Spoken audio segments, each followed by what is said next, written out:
Hallo und ganz herzlich willkommen zu dieser neuen Folge von Quellweisheit, dem Podcast für deine spirituelle Meisterschaft. Ich bin Marlene Katharina und gebe dir Quellbotschaften aus dem höchsten Bewusstsein durch, die auf tiefsten Ebenen wirken. Denn es ist eine Schwingungsübertragung, die stattfindet und dich daran erinnert, was du wirklich bist. Wir freuen uns so sehr, heute hier mit dir, mit euch zusammen zu sein und aus diesem Moment heraus die Weisheit zu euch zu tragen, die in euch wohnt, die sich aus euch und durch euch hindurch ausdrückt, durch jeden einzelnen von euch. Denn jeder ist alles, was ist. Jeder von euch, der fühlt, dass er die Liebe ist, weiß umso mehr, dass er nicht begrenzt ist auf ein Einzelnes, nicht begrenzt auf seine Form. Jeder weiß, dass er in der Liebe, die er ist, sich durch alles ausdrückt, alles annimmt, alles liebevoll lebt, mit Liebe erfüllt sieht, von Liebe durchtränkt fühlt und in Liebe erlaubt. Aus diesem vollkommenen Erlauben heraus ergibt sich die vollkommene Vollkommenheit, über die wir bereits gesprochen haben, die absolute Vollkommenheit, die nicht mehr der Kontrolle des menschlichen Verstandes unterliegt, die vielmehr das Ergebnis des sich Hingebens des menschlichen Willens ist, des Freilassens von Begrenzung, von Kontrollieren und Begrenzen wollen. Denn der menschliche Wille, der sich der Vollkommenheit hingibt, braucht nicht mehr zu kontrollieren, hat freiwillig die Harmonie gewählt, hat gewählt, alles in Frieden miteinander zu empfinden, zu sehen, wahrzunehmen und damit zu erlauben, damit zu manifestieren, nicht auf eine kontrollierende Weise, nein, auf eine Weise des Zulassens, des Erlaubens, des Sehens, des Verstehens. Das, was du erlauben, zulassen kannst, zeigt sich dir in seiner Form erst nachdem du es erlaubt hast. Willst du das in die Realität bringen, was du bereits klar abgrenzen kannst, bist du im Kontrollieren.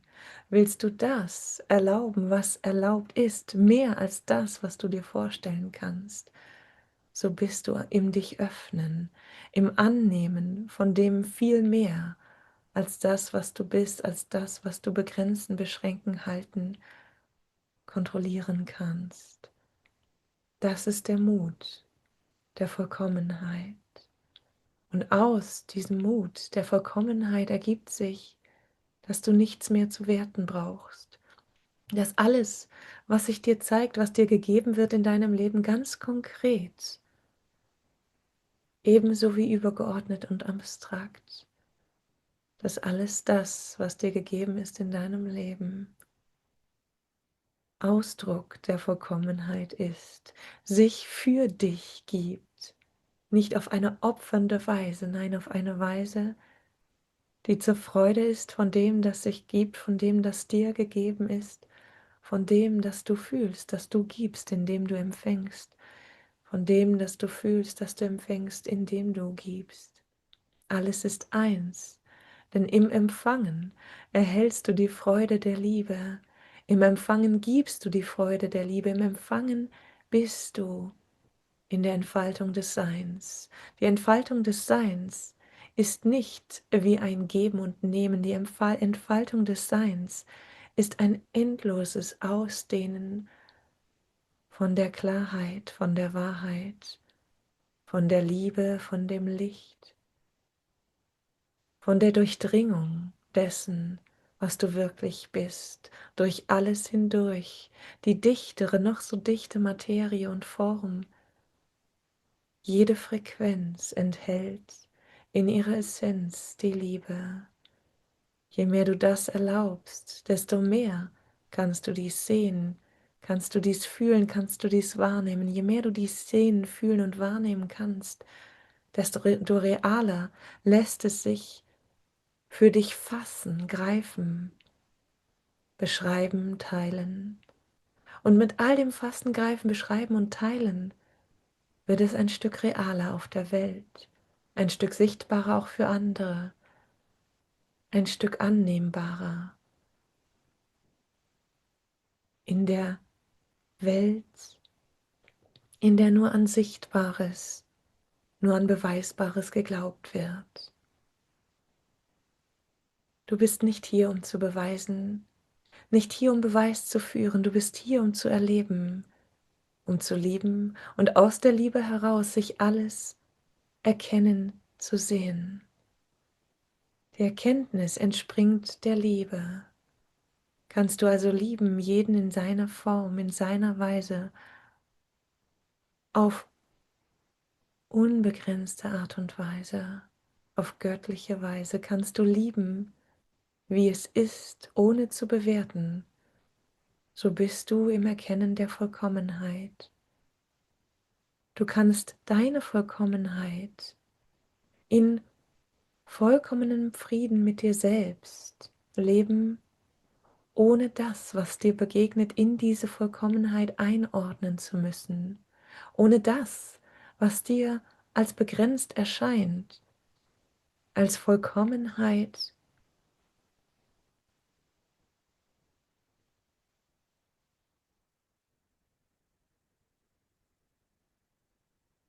formen zu müssen.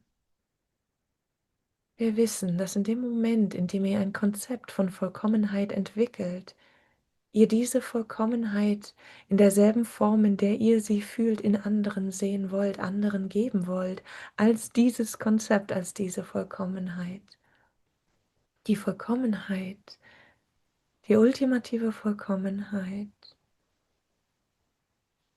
bildet keine Konzepte mehr.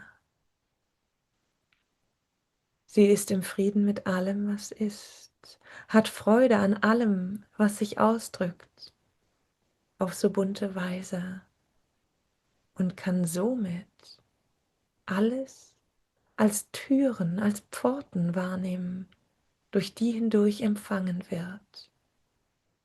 In dem Beispiel also, in dem der Mensch nach Vollkommenheit sucht, indem er sich auf die Unvollkommenheit konzentriert, in dem Beispiel, in dem der Mensch seine Rückenschmerzen zu lindern sucht, indem er sie definiert und zahlreiche Wege sucht, um sie mit Ursache-Wirkung zu beheben. In dem Beispiel kannst du diese zustandsartige Position dieses Gegenüber als Einladung nehmen, als Einladung, Liebe zu empfangen. Der Mensch, der zu dir kommt mit einer Beschwerde in der Hoffnung, dass diese Beschwerde durch dich gelöst wird. Der Mensch, der bei dir nach Hilfe sucht,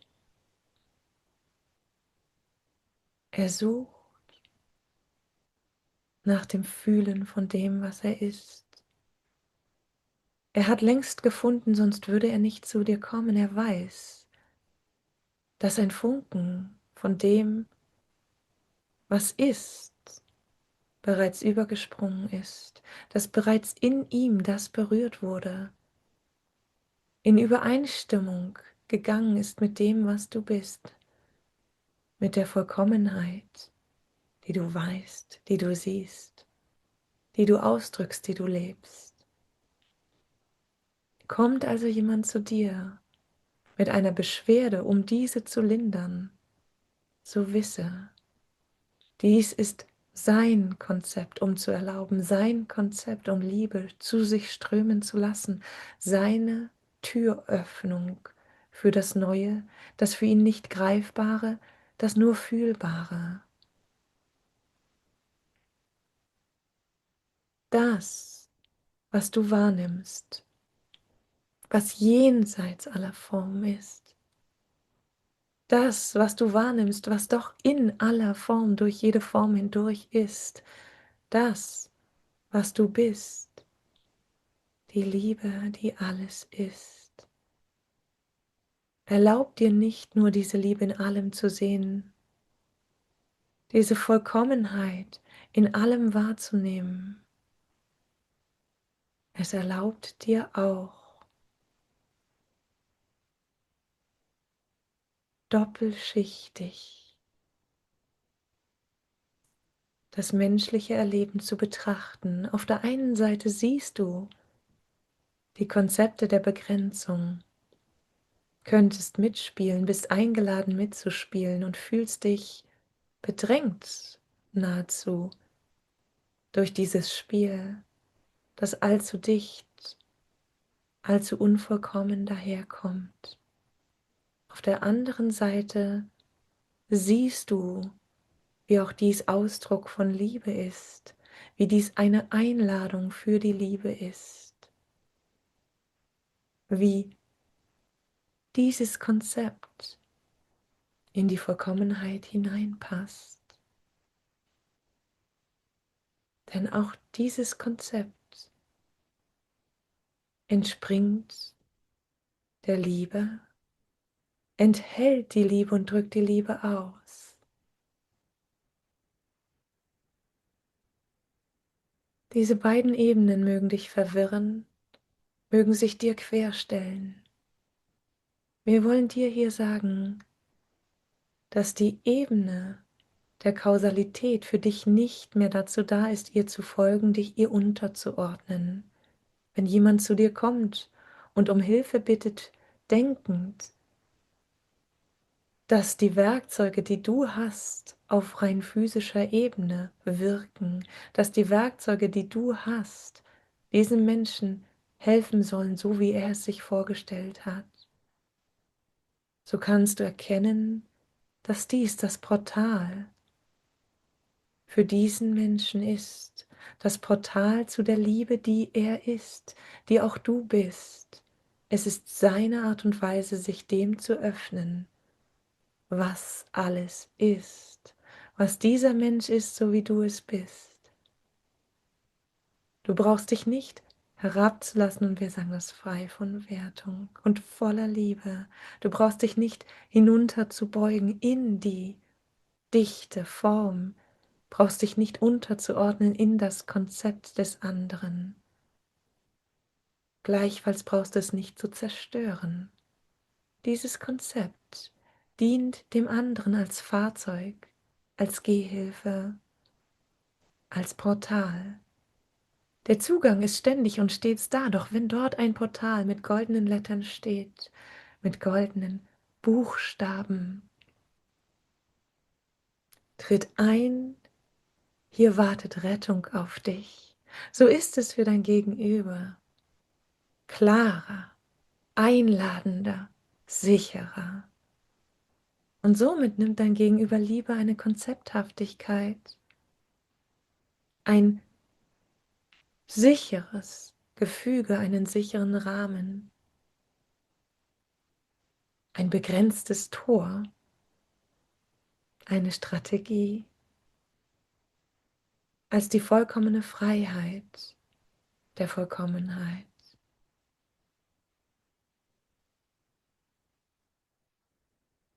Wir wiederholen, du brauchst dich nicht zu begrenzen, wenn du den anderen begrenzt siehst. Du bist in deiner Entgrenztheit, in deiner Grenzenlosigkeit, in deiner Vollkommenheit. Der andere findet in dir, was er finden will. Du brauchst ihm nicht die Illusion zu nehmen, denn es ist für ihn seine gewählte Realität, eine Option der Vollkommenheit, eine Option, die Vollkommenheit zu leben, zu erleben. Du brauchst diese nicht zu beeinträchtigen, zu wandeln, zu ändern. Es ist nicht deine Aufgabe, deinem Gegenüber die Realitätswahl vorzuschlagen, vorzuschreiben. Es ist nicht deine Aufgabe, deinem Gegenüber deine Realitätswahrnehmung zu offerieren, das Vollkommenheitsfühlen zu übertragen, die einzige, und es ist noch nicht einmal eine Aufgabe, die einzige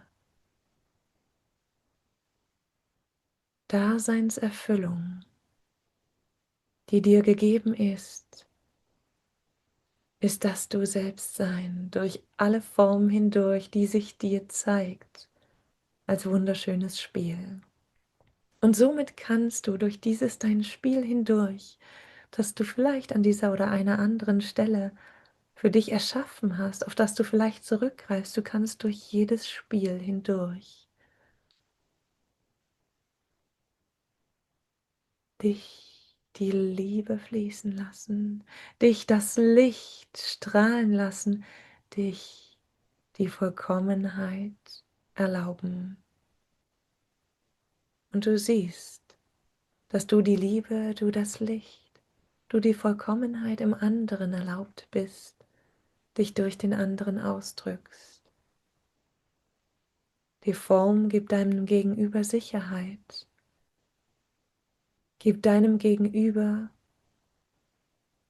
die Gewohnheit, dem menschlichen Willen zu folgen. Ich habe dies für mich gewählt, diesen Kurs, diese Teilnahme, diese Therapie. Ich habe dies für mich gewählt und lasse mir auf diese Weise helfen. Lässt sich jemand helfen, so öffnet er sich für das, was da ist. Der bewusste Umgang für eine Öffnung, eine Ausdrucksform, ist sie zu fluten mit dem, was sie längst ist, mit der Liebe. Die Liebe zu erlauben in ihm, diesem Ausdruck. Das lässt das Gegenüber sich fühlen. Es fühlt nicht dich in sich, es fühlt sich in sich. Denn du liebst die Liebe, die du bist, und erlaubst damit zu fühlen, was du bist in allem, was ist, die Liebe zu sein, auch in dem anderen. Und somit fühlst du, wie du als dieser andere auch die Liebe bist, fühlst als dieser andere die Liebe, fühlst, dass es dort den anderen gibt, der sich fühlt und seine Liebe, deine Liebe fühlt, die eine Liebe fühlt, fühlst, dass du dies bist, ohne dass du dich aus dir selbst heraus bewegen musst, bewegen würdest. Du bleibst ganz in deinem Sein, in deiner Form auf Erden, wissend, fühlend, dass du dich eingeladen hast, diese Liebe auch durch diese andere Form hindurch zu fühlen. Du belässt also die Liebe in dem anderen, belässt den anderen in seiner Wahl, die Liebe zu fühlen, indem du das, was dich freut, mit ihm spielst. Du begrenzt dich jedoch nicht durch dieses Spiel, machst nicht nur diese therapeutischen Übungen, machst nicht nur das, was der andere von dir erwartet, als Anwendung, als Unterricht, als Zuwendung. Nein, du begrenzt dich nicht, du erlaubst dir, die Liebe im vollen Ausmaß zu sein, das Licht in voller Stärke durch dich hindurch fließen zu lassen, im anderen zu sehen, durch den anderen hindurch fließen zu lassen, nicht informiert durch dich, erlaubt in der Vollkommenheit, in der Unbegrenztheit, erlaubt durch den anderen hindurch. Es ist also kein trojanisches Pferd, was hier geschieht. Du bringst nicht in den anderen etwas hinein, da er sich einmal geöffnet hat für etwas, das er dachte, dass du es ihm bringen könntest. Nein, ganz im Gegenteil. Indem du geöffnet bist, dich selbst erlaubst, in deiner vollkommenen Vollkommenheit, in diesem Spiel, in dieser Rolle, die der andere dir zugewiesen hat, du selbst empfinden magst, in deiner vollkommenen Vollkommenheit und deinem Erlauben dieser vollkommenen Vollkommenheit, berührst du die vollkommene Vollkommenheit im anderen. Sein Öffnen für das gemeinsame Spiel, sein Ja sagen zum Hilfe empfangen, öffnet sein Wesen für den Fluss der Liebe, die nicht von außen in ihn hineinströmt, nein, von innen aus ihm heraus. Liebe liebt es, in sich zu verschmelzen. Und so ist die Liebe, die um dich herum ist, die dich umgibt, die aus dir fließt, die durch dich strömt, wie ein Magnet für all die Liebe, die überall ist. Und somit vereint sie sich mit jeder offenen, strömenden Liebe. Sie findet jede offene Pforte und lädt die Liebe ein, aus dieser Pforte herauszutreten, sich zu vereinen, alles zu sein. Es ist kein trojanisches Pferd, mit dem du agierst. Du induzierst nicht die Liebe, das Licht in den anderen hinein. Nein, du erlaubst diese Liebe, dieses Licht aus dem anderen heraus zu sein.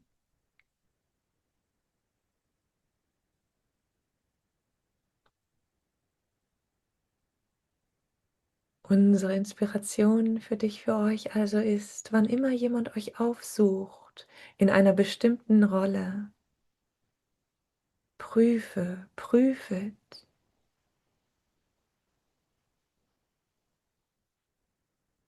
bin ich es, der zuständig ist? Fühlt es sich richtig an?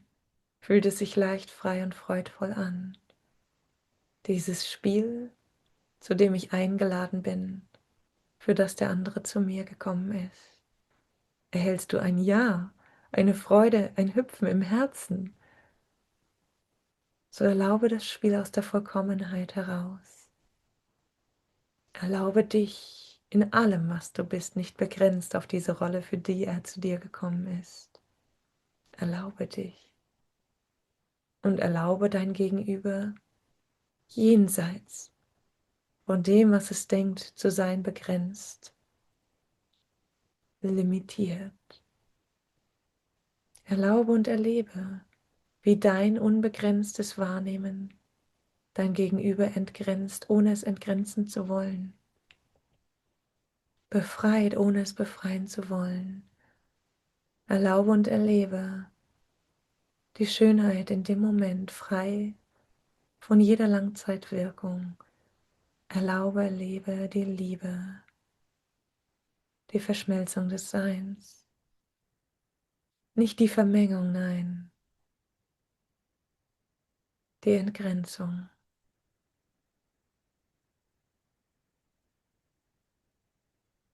Und wir möchten hier noch ein weiteres Thema anreißen,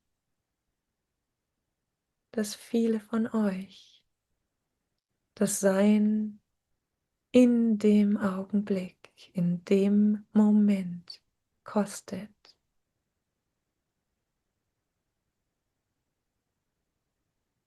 Der Verstand ist wie eine Bibliothek von unzähligen Informationen,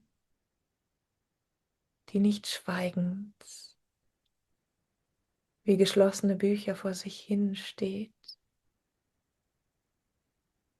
die zeitgleich alles liest, was da ist, die zeitgleich alles wiedergibt, jede Information, die da ist. Je nachdem, welchen Sender du lauter drehst, welchen Gedanken du in seiner Hörbarkeit erhöhst, hörst du mehr dies oder mehr das, fühlst mehr diesen oder mehr jenen Gedanken. Zu denken, dass der Verstand absolute Stille erlangt, ist ein Irrtum. Der Verstand ist aktiv. Das ist seine Rolle. Der Stillstand, den du im Verstand erleben kannst, ist die Gleichgültigkeit, und wir sagen das frei von Wertung und voller Liebe, die Gleichgültigkeit jedes Gedanken, den du denken kannst, jeder Information, die da ist. In dieser Gleichgültigkeit ist die Lautstärke von allen einerlei, gleichgültig.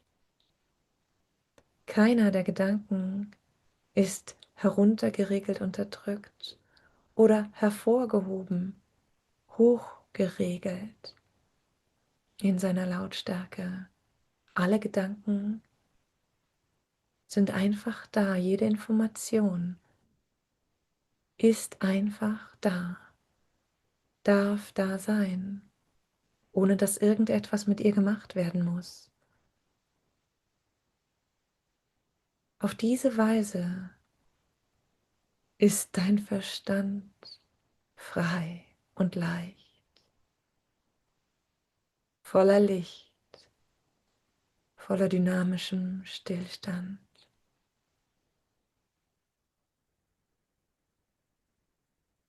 Alles steht zur Verfügung, ohne benutzt werden zu müssen. Das ist die Vollkommenheit. Und aus dem Moment heraus öffnet sich dir der Gedanke, wird er sichtbar, hörbar, der genau für diesen Moment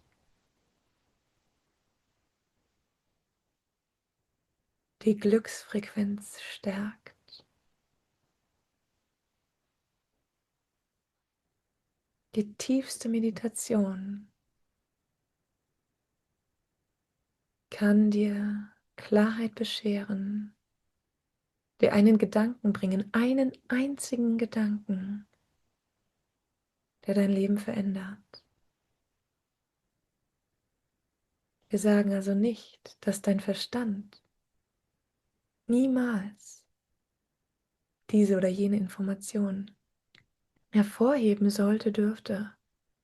Wir sagen hier, dass in deiner Gleichgültigkeit von all den Gedanken, die du denken kannst, von all den Informationen, die da sind, immer schon da waren, nicht jetzt frisch neu in dein Feld gedrungen sind, durch andere hindurch, die immer schon da waren, immer da sein werden und immer da sind, denn sie sind in Vollkommenheit, nicht begrenzt, für dich in deiner Vollkommenheit vollkommen da. Im Dasein lassen, im gleichgültigen Erlauben all dieser Gedanken, all dieser Informationen, befindet sich das dich hingeben an die Führung, an das Hervorheben durch göttliche Hand. Es hebt sich dir das hervor, was genau für diesen Moment, nur diesen Moment, die Frequenz auf wieder neue Weise erfahrbar macht. Die Frequenz der Vollkommenheit auf wieder neue Weise für dich ausdrückt. Kannst du all die Gedanken, all die Informationen, die dein Verstand sucht, künstlich zu Vollkommenheit zusammenzufügen lassen? Kannst du all sie gleichgültig sein lassen? So wird dir auf harmonische Weise genau jener Gedanke hervorgehoben, jene Information ins Bewusstsein gebracht, die für dich von höchstem Nutzen und tiefster Leichtigkeit, von reinster Freude ist für diesen Moment. Das ist weshalb der Mensch seinen Frieden in der Stille findet. Das ist, weshalb der Mensch seine Liebe im Sein findet, im Hier, im Jetzt, im Leben aus dem Jetzt heraus. Das ist, weshalb der Mensch sein wahres Sein, seine Essenz nicht zusammenklauben kann, nicht zusammen kreieren, schöpfen, bauen kann, wie ein Flugzeug oder eine Statue. Das ist, weshalb der Mensch seine Essenz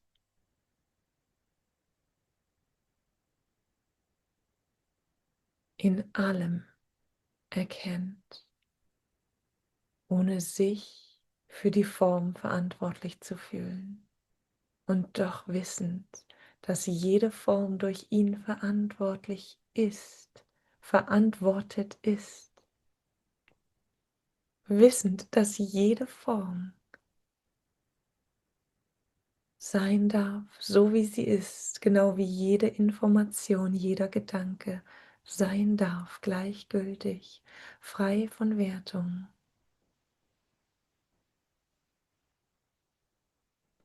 Um die Gleichgültigkeit der Gedanken zu trainieren, zu üben,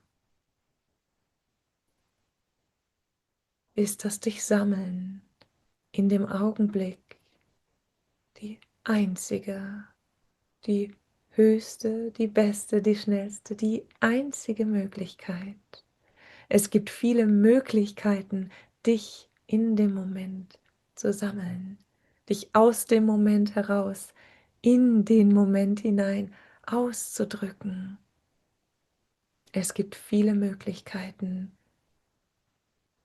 in denen dies automatisch geschieht, in den allermeisten Fällen. Wir sprechen hier vom Ausdruck deines Selbst in Klang, in Musik, in Farben, in Malerei. Wir sprechen vom Ausdrücken deiner selbst aus dem Moment heraus in den Moment hinein.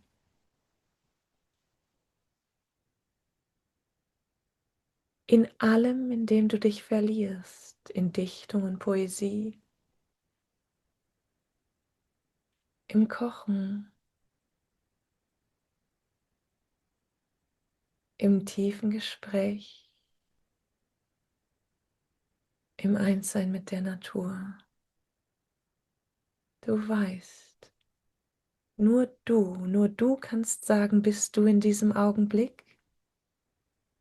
Oder holst du diese und jene Gedanken in diesen Augenblick hinein? Nur du weißt, bist du jetzt und hier? Drückst du dich aus dem Jetzt und hier? Folgst du dem Impuls, nicht einer Logik gemäß, nicht einem Konzept gemäß, nicht einer Mission gemäß, folgst du einfach diesem, was dir in diesem Moment gegeben ist. Nur du allein weißt, dies zu beantworten, jeden Moment, Moment für Moment.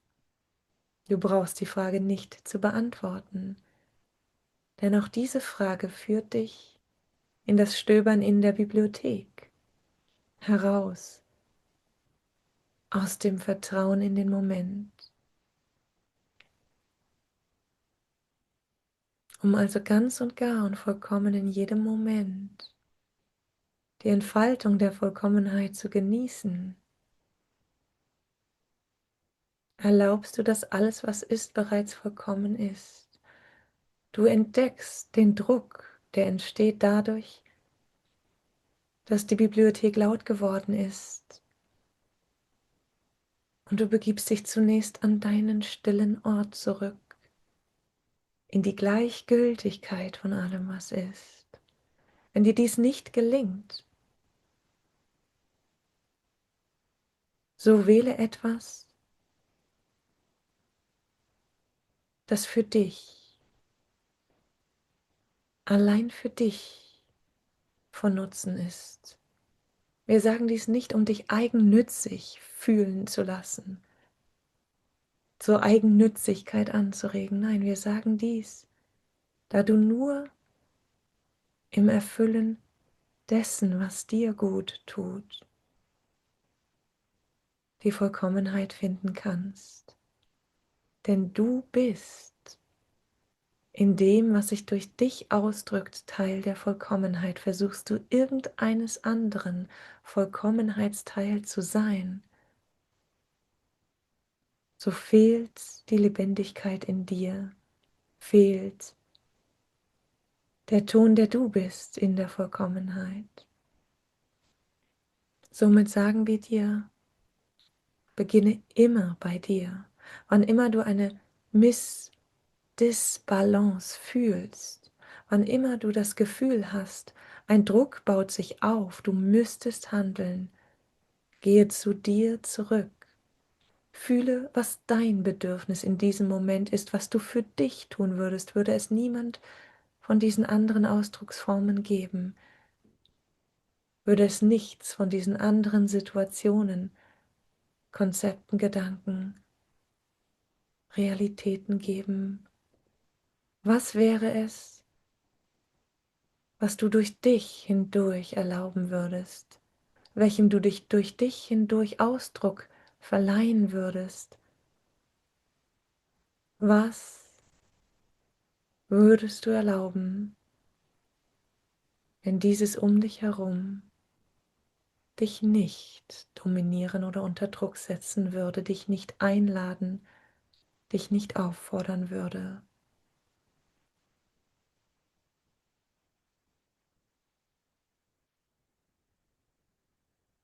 Du hast also die Möglichkeit, in die Gleichgültigkeit zu gehen, die niemals nur in der Gleichgültigkeit ihren Wert findet, sondern in dem Fühlen der Liebe, die durch diese Gleichgültigkeit aller Informationen und Gedanken ihre freie Ausbreitungsfähigkeit, Möglichkeit hat. Denn sie ist ungehindert in ihrem Fluss, fließt durch alles hindurch, erlaubt sich in allem, denn nichts stellt sich ihr in den Weg, möchte besonders wichtig sein, braucht besondere Aufmerksamkeit. Du hast also die Möglichkeit, dein Denken, alles, was um dich herum schwirrt, in dir herinnen schwirrt, in Gleichgültigkeit sein zu lassen und die Liebe, die ist, die alles ist und die du bist, zu fühlen. Und du hast zugleich die Möglichkeit, wenn dir dies nicht gelingt, du dazu nicht aufgelegt bist, dich zu dir zurückzubringen, zu schauen, was würde ich tun, wenn all dies, das mich gerade einlädt und unter Druck setzt, wenn all diese Gedanken, die herumschwirren und mich durchgeistern, wenn all dies nicht wäre, lege ich all dies einmal für einen Moment beiseite. Wozu fühle ich mich eingeladen? Was stärkt mich? Was unterstützt mich ganz frei von all dem, was herumgeistert? Aus dir und allein aus dir heraus erwächst die Vollkommenheit, denn du bist Teil der Vollkommenheit, findest die Vollkommenheit in dir,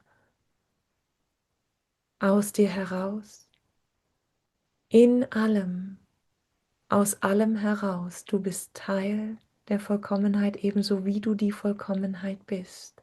Du weißt dies, du begreifst dies, ohne dies in so greifbare Worte fassen zu können, dass es erklärbar ist für den, der es nicht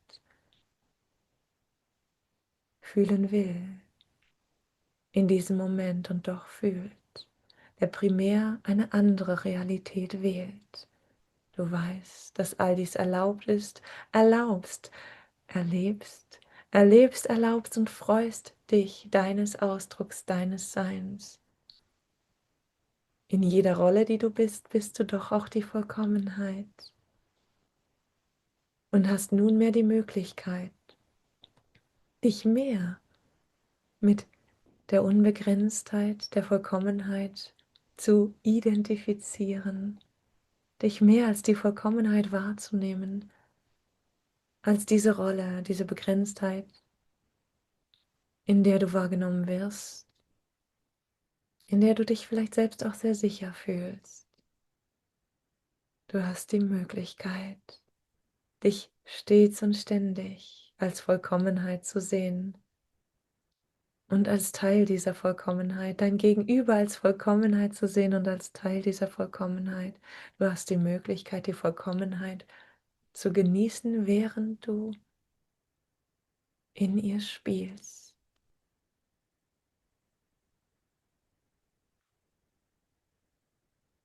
Wir lieben dich, wir lieben euch, denn wir sind die Vollkommenheit in euch und durch euch hindurch. Und damit sind wir für jetzt und hier vollkommen.